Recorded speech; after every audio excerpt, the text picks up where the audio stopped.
Good morning mga ka-TH.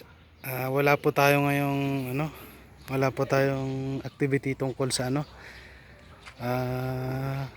paghahanap ng sign sa mga bato, mga ka-treasure. So ngayon, papakita ko sa inyo ang aking bagong WR para makita nyo naman kung gaano siya ka-forma. Ayan, ito mga ka-TH. Papakita ko sa inyo pala yung aking pinalitan, yung kanyang headlight. Yan, nabili ko lang yan sa Shopee. Tapos itong kanyang ilaw, sa Shopee lang din yan mga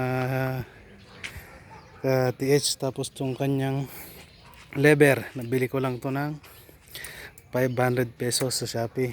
Itong kanyang handle, nagkakalaga to ng 350 pesos. Tapos ang kanyang salamin, nagkakalaga ng 350 pesos. Tapos itong kanyang handlebar, halagang 2,000 lang tumakatis yung kanyang handlebar. Tapos dito pa, bago yung gulong niya, binilang ko ng bagong gulong. Tapos tinanggal ko na rin pala mga katis yung kanyang tapalodo. Yan,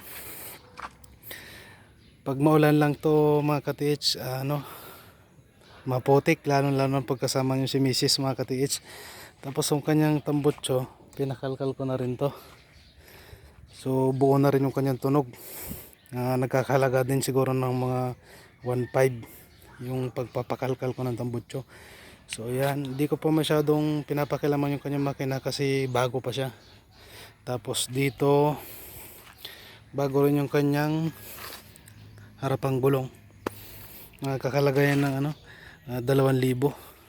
Tapos sa likod, mas mahal sa likod, mga 2.5 sa likod. Yan.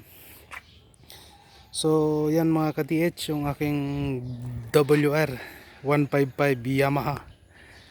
Sa susunod ulit mga ka-TH, papakita ko ulit sa inyo ang aking ibang motor, katas ng Treasure. So mga ka-TH, salamat, magandang umaga, goodbye.